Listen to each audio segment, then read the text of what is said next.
coming up, my 10 favorite horror movies of all time.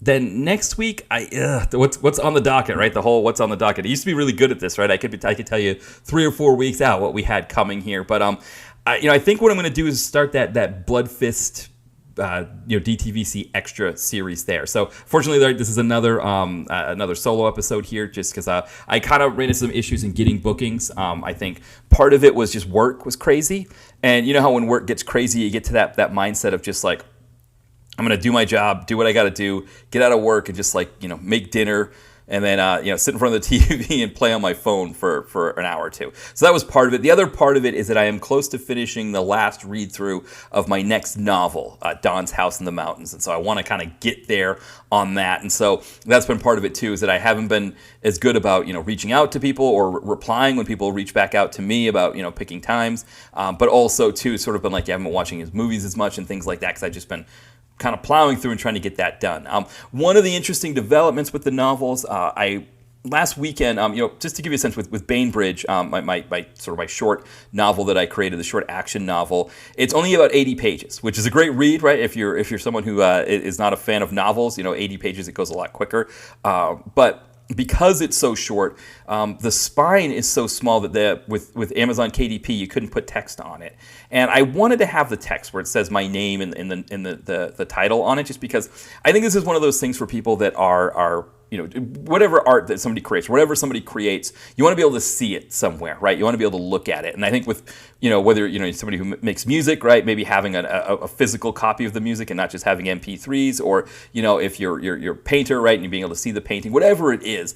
With the novels, it's kind of cool to see them on my bookshelf and see like, okay, title and Matthew Poirier, and seeing it 3 times with 3 novels is really great. So with this 4th one where it's just a blank spine because it couldn't fit any wording on it, I was like, I don't really like that. I want to be able to see it on my shelf with the other books. So I went on a forum and they mentioned, you should go check out some YouTube tutorials on how to make covers, because Amazon has their own cover generator, and that was the issue, is that with their generator, if it's not a certain page length, you can't fit anything on the spine, but you can create a template and put it into something else. And I saw some tutorials on using Canva for that, which I didn't realize that 1, Canva had a free option, but 2, that they even have a pay option. It's not that expensive. And that kind of changed everything, because, for people that know, my novels right now don't have any images. I mean, Bainbridge has the image of that drawing that I did of a tie, because the tie plays a big part in the end of the book. But the other novels are just the title and the name, and they're just all one color, right? And I really like the idea of that for the first one, Chad and Accounting. I really liked how that looked. But then people will come back to me like, why does your novel not have any kind of image on the cover? Like, why is it just a blank thing? Which made sense, right? And I think it did affect my ability to sell those novels. But I was like, I don't know if I want to pay somebody to do it, that kind of thing. And I started playing around on Canva. I was like, I can actually design. I can put, kind of simple designs. And so it's not like they're crazy, but there's at least something on the novels that make them look a little cooler. So that's the goal, is to sort of get images for all of them, including the newest one, Dawn's House in the Mountain, but then also the previous ones. And so hopefully in the next few weeks, I'll kind of have all that together. But that's one of the big things I've been working on, and I think everything else is sort of, it's I don't want to say it's taken a back seat, right? But I've just kind of fallen behind on it, and I don't always like to have that happen. So. Yeah. Now with the blog, I have been keeping up for the most part with the blog. This weekend is Dolph's birthday weekend, so we're going to be doing 4 Got 10, which is also going to be his 70th film on the site. So he's essentially creating the 70 Club with this post coming this weekend. So excited to get that one in there. And then I was going to do Art Camacho's Chinatown Connection as the next one, because that would get him into the 50 Club, right? Which he'd be joining Gary Daniels and Dolph as the only other people in the 50 Club. But with Richard Roundtree's untimely passing, I think I'm going to do one of his films. I know he's got some PM Entertainment flicks out there, and so I think I was going to maybe do one of those. I think maybe one like he did with Tracy Lords or something like that. So then I'll probably put the Art Camacho thing on hold for a bit. The reason why I'm not doing the Richard Roundtree post this weekend is, again, it's Dolph's birthday weekend. So I felt like, let's do the post for Dolph's birthday weekend, and then we'll do the Richard Roundtree one after that. But very sad news to hear that he had passed. Roundtree was one of my favorites. Obviously love Shaft. Shaft was one of my favorite movies. Watching, I remember TNT airing it in the 90s. They not only would air the 3 theatrical films, but they also aired the TV movies. So that was really cool to kind of see a lot of those there. I think for somebody as an actor, I think he was the consummate leading man, and he just never got those leading man kind of roles that he should have been getting, especially in the 80s when he was kind of in his prime, when a lot of other actors his age were getting those kind of roles. And so it's kind of a shame, but then for us in the DTV world, right, we got him. We got more of his stuff than we probably should have, but we're very fortunate to see his movies. And I think he was just, I don't know, he's one of my favorites. So I will definitely do that tribute post in the next couple of weeks. But yeah, so why don't we we'll hit this theme song here with John from After Movie Diners, or John Miscellaneous Plumbing Fixtures, DTV Connoisseur theme song, and then yeah, we'll start with movies 10 through 6.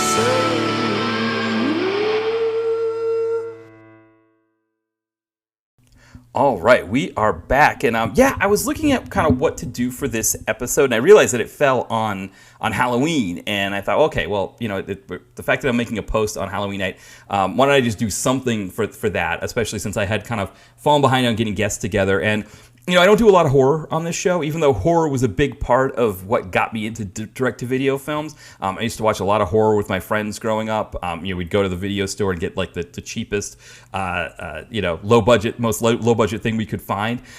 Just to give you a sense of what this list is, it's my 10 favorites that I'm going to count down here. And when it comes to horror for me, I'm a bigger fan of horror comedy than I am like the real hardcore stuff. So, full disclosure, you're not going to see any Saw movies on this, no torture porn kind of films, nothing like that on here. This is all kind of just mostly more silly stuff, that kind of thing. But also, a lot of these films have a personal connection for me. There's a reason why they're in my top 10 here. So, why don't we start the list off here? So, number 10 is Blood-Sucking Pharaohs in Pittsburgh. So probably should give you a sense of where this list is going. But this one was one that my friend and I, we were kind of on a kick for these sort of low-budget horror comedies. We'd seen Bad Taste, we'd seen Blood Diner, Dead Alive, Street Trash, stuff like that. Which Street Trash, I don't know if it's necessarily a horror movie, but we'd seen a lot of these movies, and we were looking for as much of this stuff as we could find. And here was Blood-Sucking Pharaohs in Pittsburgh, and it lives up to the name. It's got a very goofy name, and I think when you make a movie with a name like this, it could go either way, right? It could live up to the name like this one does, or it could be a complete dud, and you're kind of like, what am I watching here? And this is definitely the former. I think one of the things that it's very gross. I will say it's a very, very, and it's gross in a way that's like different from, I don't know, like normal horror movies are. I mean, there's a scene where like they're eating this gross like salmon casserole thing, just stuff like that. It's just absolutely disgusting. And so the story is that there's this sort of this demon woman who's out there like sucking people's blood. I think it's like, I don't know if it's a demon woman or demon. They have like a machine that like sucks the blood out of people, and they're using it for like this big ritual. And this main cop, he's like very squeamish, right? He's got the mustache. He's kind of your classic detective, but he's very squeamish. And as the movie goes on, he gets over his squeamishness. There's a really great scene where somebody gets crushed in a car. I think it's like a car compactor, and they get smushed, and like their blood spurts everywhere, and it flies all over this guy, and he's like, my spring rain. And my buddy and I always love that scene. So yeah, for number 10, Blood-Sucking Pharaohs in Pittsburgh is probably one that you probably haven't seen. I did review it on the site, so you can always check there to see. I think if you go to the site and type Pittsburgh in the search bar, you should see it there. Maybe if you type in Pharaohs, you might see it as well. I don't even know I can't remember if it had any names in it or not, but it's a lot of fun. It's one of my favorites, and I don't even know if it got a DVD release, to be honest. I can't remember. It must have, because I think I watched it for the blog before I reviewed it. So just a fun horror comedy there. All right. Number 9 is The Howling Part 2. Your Sister is a Werewolf. And this is my favorite werewolf movie of all time. I think from the werewolf genre, this one does it for me. I mean, Christopher Lee, love that. Reb Brown screaming, great. Sybil Danning, just all of it works for me. And I think this was, again, another one that I saw with my friend. I think I originally saw it on TV, actually. Might have been like Spike TV or something like that. So it was edited, but it was one of those things where I was like, this just looks fantastic. And I mean, the Christopher Lee performance is just so, I mean, Christopher Lee's always great, right? But yeah, just seeing him hit it out of the park like that was just a lot of fun. And Reb Brown, I think this is of course post Space Mutiny for me. So friends and I were all in on Reb Brown. We wanted to see as much Reb Brown as we could, and he's a lot of fun. He doesn't have a lot of screaming in this one, but he's still a lot of fun. And so those two things together, I think, and then of course the werewolf action. I mean, it's sort of like they go out to Romania, I think it is, and it's like this whole like Sybil Danning. Just she turns out Sybil Danning, right, is because your sister is a werewolf, right? Sybil Danning and Christopher Lee are siblings, I guess, and so yeah, so she's out there. She's got this cult, and I think Reb Brown was like marrying this woman, I think, and they go out there, or maybe it was his sister too. I can't remember. I think they were getting married though, and I remember like one point she's like doused in blood, like the poor woman, poor actress dealing with that. But yeah, so that one's always a fun one for me. I think that one you can see on like Tubi or something like that if you haven't seen it before. But I think most people have seen the Howling movies, and yeah, Howling Part 2, Your Sister's a Werewolf. That's always a fun one for me.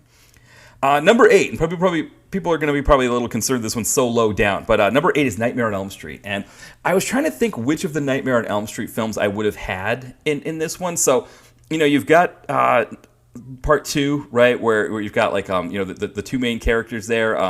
There's always a lot of funny interplay between them, and of course there's one scene where they're in one of their bedrooms and they have whoever it is has a poster of Lamal from Kajagoogoo on the wall, which one of the best things ever. I mean, that should put this in my that alone normally would put a movie like that in my top 10, but I not quite enough for me beyond that to make it above this one. And then Part 3, of course, with Dokken. I mean, you've got to love having Dokken, Dream Warriors, maybe one of the best soundtrack songs for me of all time, one of my favorites. I mean, just the video for that itself is fantastic. Like, I mean, of all the people who could take out Freddy, right, it's Dokken. Of course, Dokken. I mean, George Lynch's guitar solo alone, of course, would be able to take out Dokken, right? So you'd think that either 2 or 3 would make this list, but actually it's Part 1.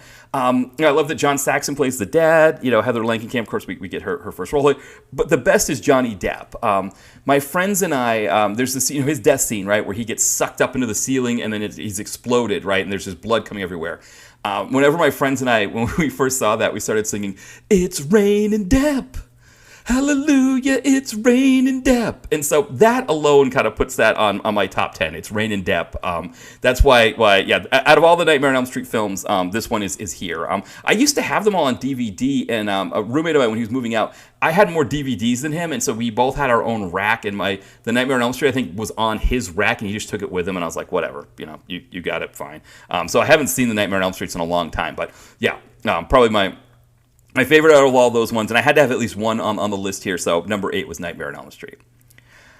Number 7 is Dead Alive, right? I Kick Ass for the Lord. It was when my friends and I, when we saw Bad Taste, we were trying to consume as much Peter Jackson as possible, and this was before Frighteners came out, so let alone Lord of the Rings, and we found Dead Alive. We couldn't believe that the guy who made Bad Taste did another movie, so we were happily surprised to see Dead Alive there in the video store. A lot of really great stuff in there. One of my friends, so when we were in high school, we had to read Moby Dick for our junior English class. And the teacher was just kind of this absurd, like wanting to get all like transcendental philosophy and all kinds of stuff. And he kind of gave people a lot of license with how they wanted to do, how they wanted to do their projects on Moby Dick. And so for some reason, my friend was able to work in doing the lawnmower scene in Dead Alive. So they just kind of, he just played the lawnmower scene in his English class. That was always a great one there. Dead Alive, just a lot of fun there. Number 6 for me, I felt like I had to have some creature movie on this one. So I had The Creature from the Black Lagoon. And I like Frankenstein as a movie maybe a little bit better on some levells. Dracula, of course, with Bela Lugosi is another one that I enjoy.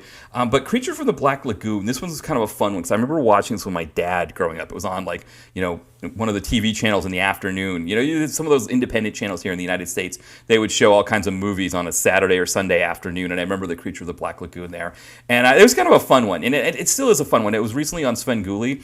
And I remembered how much fun it was. I was watching with my wife Jen, and kind of going over, sharing it with her, and it was just a lot of fun. And so, yeah, I think out of all the creature movies, if you're going to do a creature horror movie, that one just is. I also like the idea that it was sort of created out of nothing, right? So like, obviously Dracula is from Bram Stoker's Dracula, or Frankenstein's from Mary Shelley's Frankenstein, or even like the Wolfman is from the idea of werewolves. That they're. I actually just listened to Behind the Bastards. They talked about the history of Dracula and Vlad the Impaler and all that, and they talked about how actually like vampires and werewolves, the concept of them kind of both grew out of at the same time in Serbia. So so we knew of werewolves. That was a concept before, but the Creature from the Black Lagoon was completely sui generis, right? Just they completely pulled out of nowhere. And I always like that idea of somebody creating something completely unique, as opposed to building off another tradition. I mean, you can definitely build on other traditions as well, but that's a big reason why I had that one above those instead of that. So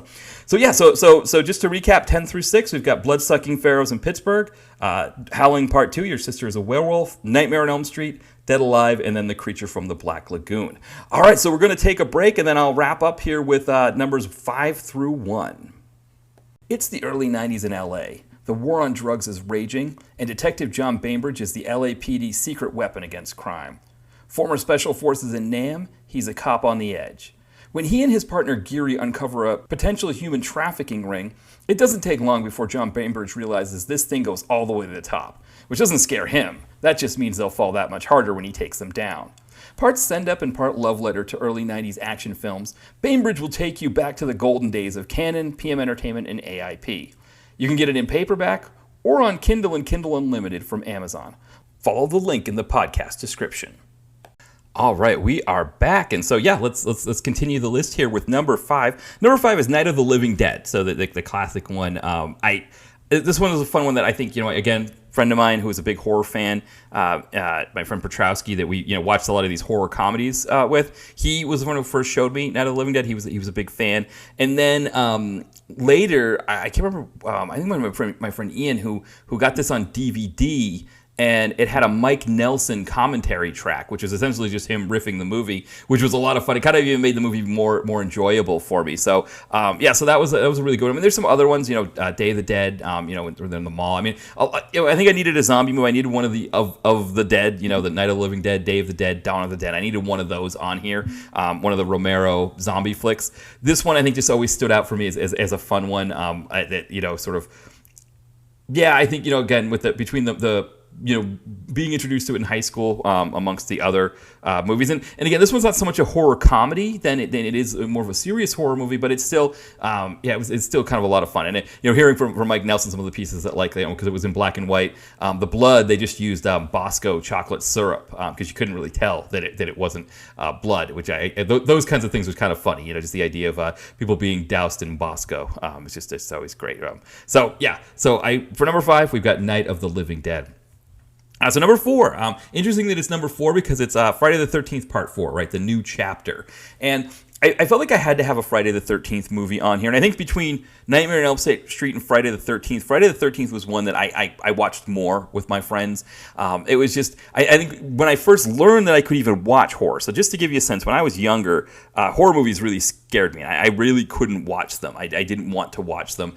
I think it's because I thought they were more savage and real than they really were. I think, again, growing up in the 80s here in America with the news, where it was just like a lot of horrible things that would happen on the news, and they would describe it in really grisly detail. I just thought these horror movies were just as bad, and to find out that no, it's just Jason just walking around with a machete and people screaming, and then the night you cut away to something else, and then you find the dead body after. That wasn't like really as horrible as I thought it was, but as a kid, I thought it was really bad. And I remember watching Part 6 with my friend on a sleepover and being like, "Hey, this actually is kind of fun. Like I actually." don't mind this. I mean, I'm trying to think how old I would have been, like maybe 10 or 11, something like that. And I think I don't think it was the Movie Loft on Channel 38. I think it was Channel 56 in Boston that was showing Nightmare on Elm Street Part 6. And I was like, oh, well, I want to watch the rest of these, right? And this all looks like a lot of fun. And that's where Part 4 comes in, right? Because Part 4, Corey Feldman, I'm a fan of Corey Feldman, but also we've got Crispin Glover and the Crispin Glover dance, which is one of my favorite dance scenes. I mean, it was funny. One of those kind of, bougie kind of up their ass Twitter accounts about movies was like, best dance scene dance sequence in a movie, and there was like, they had to do like a Band of Outsiders, which I love Band of Outsiders. I'm a Godard fan myself, but showing Anna Karina and whoever else like dancing in the cafe sequence, and so I was like, well, of course, I'm going to quote tweet that and post a GIF of Crispin Glover in Nightmare on Elm Street, in Friday the 13th Part 4. That dance scene is just great. The no way, not tonight, no way. Like, that's just one of the best. It's funny, I had kind of forgotten about that scene, and my friends, some of my friends, when I was out of college, it was just like, like in the early 2000s, they were like, they started singing it to me. They were like, yeah, we were just watching Nightmare on Elm Street. Friday the 13th Part 4. Do you remember? No way. Did you remember that part? I'm like, no way? Like, I don't know what you're talking about. And then they showed the scene, and it was just like, it was beautiful. I had heard that I think originally it was supposed to be Back in Black from AC/DC, and I guess they didn't get the rights. That would have ruined the scene to me. I think somebody did actually dub it over with Back in Black, like being like, how cool is this, right? With the actual music. And I was like, no, it's not cool at all. I want the no way. Like, I need that, I mean, that song is just the best. And then, Crispin Glover, I think like he was supposed to like normally, dance like normal, but I mean, he's Crispin Glover. I mean, you see, if you haven't seen the clip of him on David Letterman, you should check that out, where he almost kicks him in the face. But, it's Crispin Glover. And so, for a horror movie to have a scene like that in it, it's just the most beautiful thing to me. So, yeah, of all the Friday the 13th, and I mean, there's so many great Friday the 13th. I remember I had a Halloween party when I was living in Portland, and I thought it would be cool because I had all the Friday the 13th movies. I think I had up through 8, so I didn't have 9 or 10, or X, whatever it was. But I had 1 through 8, so I had up through Jason Takes Manhattan. And what I did was I had them on the DVD player, just playing them on a loop. I think I started with 4, actually. I don't think I did some of the real early ones. I think I started, but I can't remember. But anyway, I thought they'd be kind of cool to have on the background on the TV while we were mingling at the party. And what happened was everybody just sat around and watched the Friday the 13th movies, which was cool. It was cool enough as it was. But I don't know. I think I just had this idea that I thought it would be kind of like, instead of having music or something, you have Friday the 13th on in the background. So I think out of out of the horror franchises, the Friday the 13th ones are my favorites. And this one, Part 4, out of all those, that one's definitely my favorite out of all those. All right, getting into the top 3 now. Number 3 is Blood Diner. And so this was one that came kind of early on for us in high school, and my friends, like my friend Petrowski and some other friends, when we were getting into to horror movies and horror comedies and stuff like that. Blood Diner was one that we picked that one up. I think they were jokingly calling it Blood Dinner, which you know how that is. You call things different names for whatever reason. That they were calling it Blood Dinner, but so many great scenes in that movie, right? Like the guy mooning the woman who's eating a sub, or a hoagie. If I call it a sub, my wife hears me. She's not going to be happy. So the hoagie, the woman's eating a hoagie, and she throws it and smashes it all over his butt cheeks. That's a hilarious scene. The woman who gets her head dunked in the fryer, and then she's got this big dough head, and they knock her head off. All kinds of goofy stuff going on there. The whole thing of being a vegetarian diner, when in fact, they're selling humans in there. That's always a kind of a funny routine. I think there's like the competitor, right? Like they cut his hands off or whatever, and he's driving. He's like, I can't remember what he said. Something like, "You cut off my hand, you bastards, cut off my hand," or whatever. And he ends up crashing his car. All kinds of goofy stuff happening in there. Recently, I was at a VHS pop-up sale here in Philadelphia. So actually, it was when Brett from Comeuppance, he was visiting town with a couple of his friends, and we met up at this pop-up VHS shop at this place called Philomoka here in Philadelphia. And a woman at one of the booths, she had a Blood Diner shirt on, and she had like a poster, and it was like her favorite horror movie. And it was kind of cool to talk with her a little bit about, because I was like, oh, this is like, one of my friends and I, it's one of our favorites. So Blood Diner, I think if you haven't seen Blood Diner, it's probably a little bit more easy to get than like, say, a Blood-Sucking Ferris in Pittsburgh, but it's up there. I can always watch that one if it's on. All right, number two. This is actually the second time that we had a number in the series match up with the number on my list, because my number two is Evil Dead 2. I always like this one a little bit better than the original Evil Dead, for a few, it's kind of, as it's grown, it's got even better reasons for why I like it number two. But of course, I think out of the Evil Dead series, I mean, there's almost a sense that, like, I don't know, almost a sense that Bruce Campbell is more in, like, it's almost like he's hitting his stride, and then then he really just goes for it in Army of Darkness. But so I always love that. I think when I think of a lot of horror comedies that come after it, there's sort of a lot of things that feels like it brings from that Evil Dead 2. The other thing that's really kind of funny about Evil Dead 2 is that my wife and I. When we first got together in like 2013, 2014, we kind of started watching QVC together, sort of like a, I don't know how to say, like innocuous programming, right, to have on TV. That's like, you just know it's easy to watch. There's nothing that you have to worry about. Obviously there's no talk of crime or violence or anything like that, right? The QVC is just an easy thing to have on in the background. You don't really have to pay attention to it. And one of their top sellers is a guy named Rick Domeyer. And Rick Domeyer was in Evil Dead 2, so he's the blonde guy who's sort of there at the house there or whatever. So it's kind of funny to see him. He's like one of their best sellers on QVC, and I always get a kick. I mean, the name Rick Domeyer, and of course, if you know on Ty and Brett's on Comeuppance, Domeyer comes up a lot, right? Because we talk about him as like should have been an action star.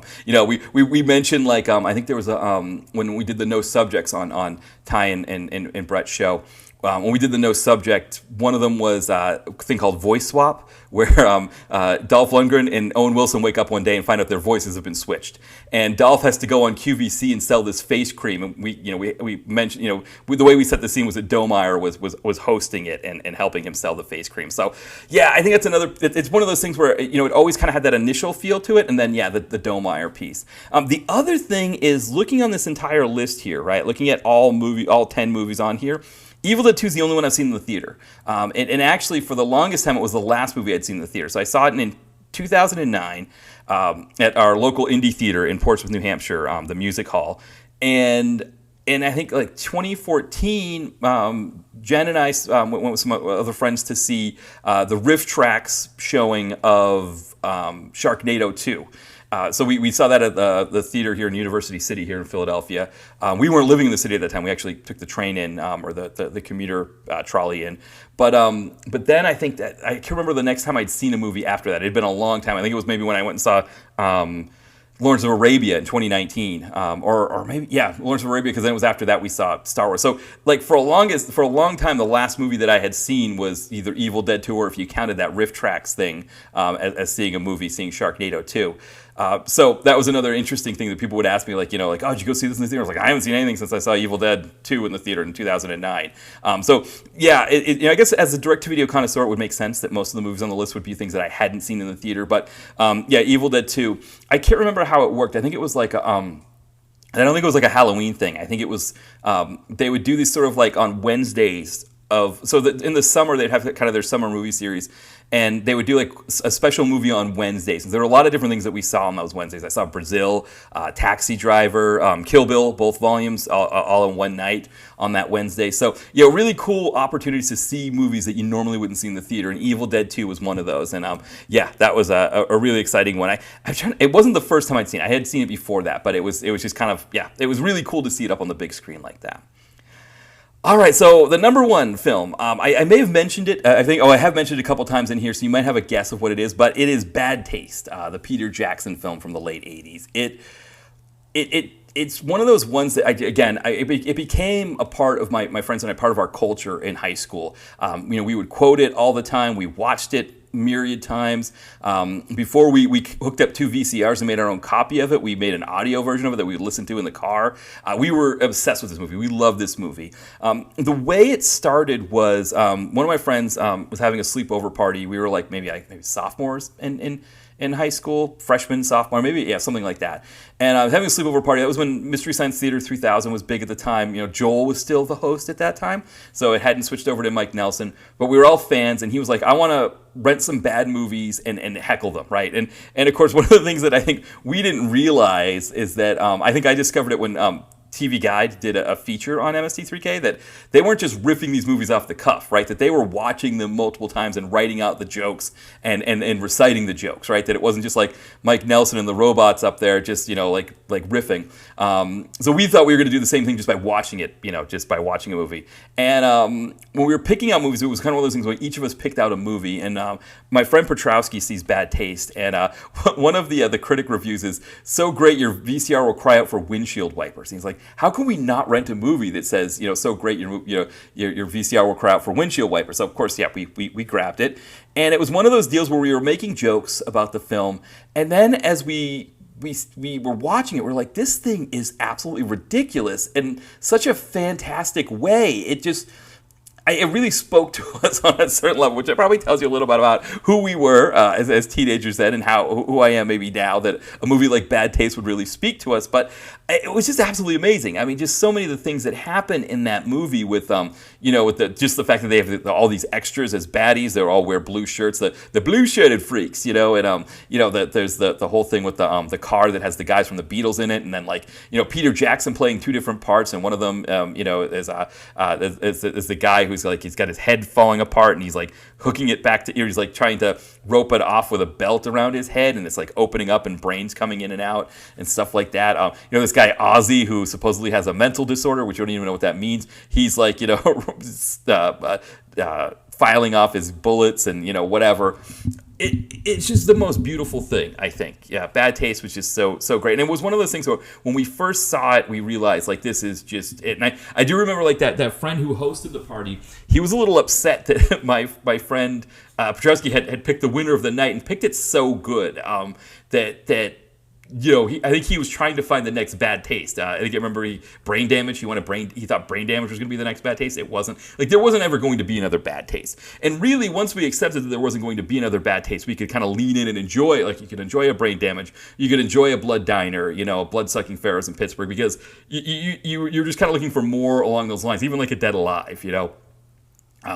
And it's one of those things. I mean, like I said, we before we made copies of it, because you couldn't find it anywhere, right? There was no way that you were going to get Bad Taste anywhere else. But it wasn't until, I guess, the early 2000s that, it started to be able to find it on DVD. But I remember we would we would reserve it at the video store as a joke. You call the video store place and be like, we want to make sure Bad Taste is there. They knew no one else was going to rent Bad Taste, but it was kind of a joke between us and the video store people. Like I said, we made an audio copy of it. We just just put the tape recorder out with the little microphone and stuck it in front of the TV, and then we would listen to it in the car. And then we got we rented a VCR from the video store and made our own copies of it to have it that way. And then when DVDs became big, right, it was like, oh, I can just get Bad Taste on DVD. This is amazing.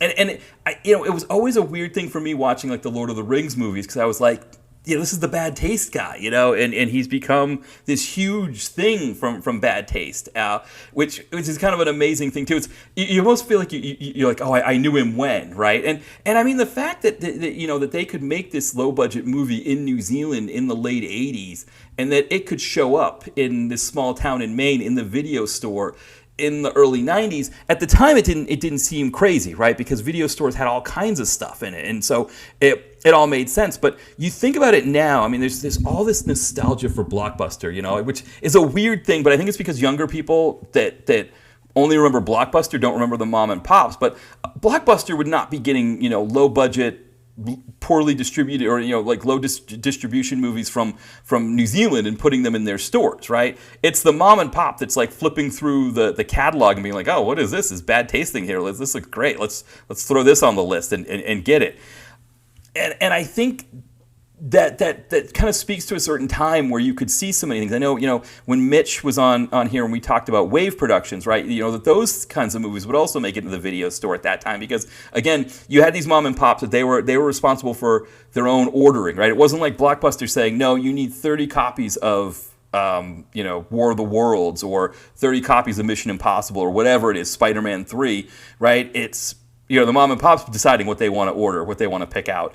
And that's how you ended up with a bad taste. And then you get this bad taste in this movie, and you're like, this is the most amazing thing ever. And then this director, he turns into like, he does The Frighteners, and then suddenly he gets the Lord of the Rings movies, and I won an Oscar for them. He does, all this fantastic stuff. I mean, you have all these Lord of the Rings fans who talk about him as like he's the greatest guy ever, and it's like, oh no, but we love him for bad taste. So. Yeah, so all that to say, that's why this movie is always going to be my number one horror movie. I can't imagine another horror movie coming along and knocking this one off that number one from me. It's always going to be my favorite. So, yeah, so why don't I recap here with just 5 through 1. So we had Night of the Living Dead, Friday the 13th, The New Chapter is number 4. Number 3 was Blood Diner. Number 2 was Evil Dead 2. And then number 1 here was Bad Taste. All right, so I hope you enjoyed that kind of this kind of list here of these top 10s, kind of a short little Halloween podcast here for us. But yeah, as we're wrapping up here, just do the old plugs here that we do here. So dtvconnoisseur.blogspot.com. That's where you can find everything. Links to the books, links to the podcast. That's just where all the reviews are as well. I believe not all of these movies have been reviewed. I would say that everything but probably like Friday the 13th New Chapter, Night of the Living Dead. I did do Creature of the Black Lagoon. I believe I did do that one. And then Nightmare on Elm Street. I wouldn't have done the first Nightmare on Elm Street, but I think everything else on there has been reviewed. So you can always go to the site and see what, kind of check out the reviews that I did of those movies at that time. And then, 10 of the novels. So Bainbridge is out now, action short novel. $2.99 on Kindle, $6.99 on paperback. Again, if you don't have a Kindle device, as long as you've got a smartphone or you've got a tablet, you can download the Kindle app and get it that way and enjoy it that way. Either way. And then again, I'm hoping in the next few weeks or so to get that 4th novel out, Dawn's House in the Mountains, so the 4th full-length novel. Other novels that I have, Chad in Accounting, Girl in a Gun, and Holtman Arms. And again, I should be getting images for those covers probably in the next few weeks as well. I mean, I've designed them, so it's just a matter of getting everything uploaded and checking out the proofs of that. So again, if you're someone who looked at those and was like, I don't know what this guy's doing here. He's writing these novels with like no images on the cover. Well, we're gonna have images on the cover too soon. So if that was a hang up for you in terms of not wanting to buy the books, hopefully those images will draw you in a little bit. The kind of the designs that I put together for those covers. But yeah. So thank you for listening. We'll be back soon, probably next week with maybe doing some Blood Fist, and again, this weekend.